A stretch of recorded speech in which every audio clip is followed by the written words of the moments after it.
magluto ako guys ng warak inib, yabra kung tawagin, warak inib or yabra. Ayan, Arabic food. Yung ano guys, yung rice na mixed with the ground beef na may spices na mix siya. So binalot sa dahon ng grapes. Ayan. So, ayan guys. Tapos nilagyan ko rin ng karne. Ayan, may karne guys. Ayan. Tapos ilalagay ko dito guys. Lilipat ko siya dito kasi tinanggal ko na yung sabaw niya kasi kailangan nakatanggal yung sabaw niya para hindi siya lumambot or mag-ano.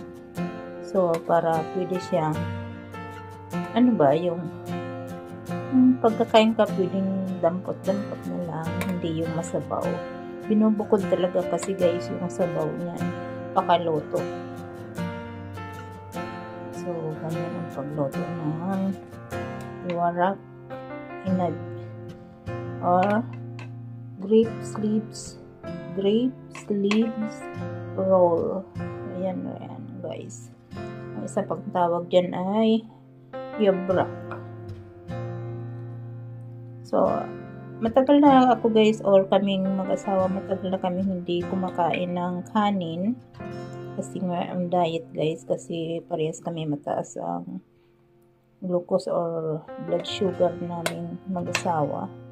Ito ay request ito guys ng anak ko kasi syempre yung anak ko naman minsan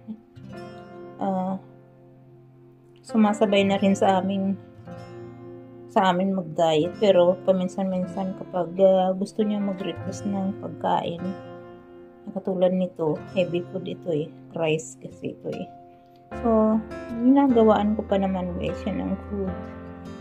So, ayan, kakainin niya yan ng kakainin niya yan unti-unti. Nasa rep lang yung guys. Pag malamig na to pwedeng ilagay sa rep, then anytime na gusto niyang kumain, iinitin niya na lang. At least meron siyang food na masarap. Diba guys? Kasi kami ni Mr. ay hindi kami kumakain ng rice ngayon guys. Puro lang kayo mga ihaw-ihaw, mga steam, mga salad, yung mga good for diet ba guys. Hindi kami masyado sa matamis. So, ayan, kahit mga drinks, wala. Juice, wala. Ang ginawa kong juice, lemonade lang. Yun lang. So, ayan guys. Nililipat ko siya dito sa tray.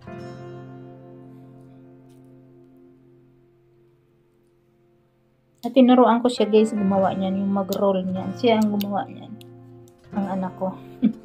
Tapos nang mai-roll niya, nailagay ko na sa kalderong paglulutuan. Ako na yung nagbantay hanggang maluto.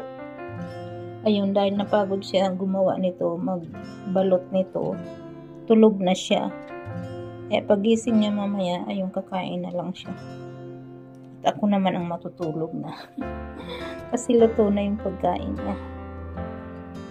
Yan guys, ayusin ko muna kasi masyadong mahaba guys kapag antayin ko matapos ito ang maayos ang video, hindi ko ipopost. So, ipost ko muna guys.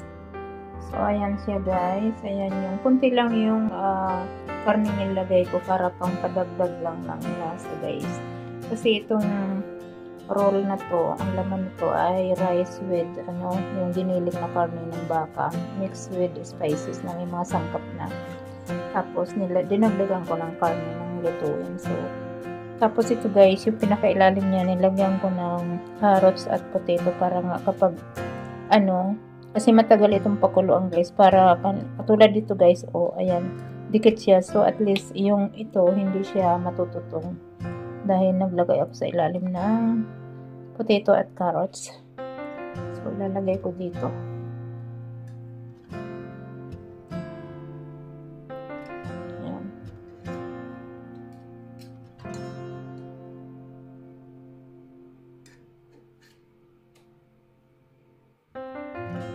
So, ayan na siya guys. Parang ang dami guys, isang tray. Isang tray yan. So, ayan na siya guys. Naayos ko na siya dyan at nilipat ko na siya dito sa table. Para mapalamig guys. Ayan, thank you so much guys sa panonood.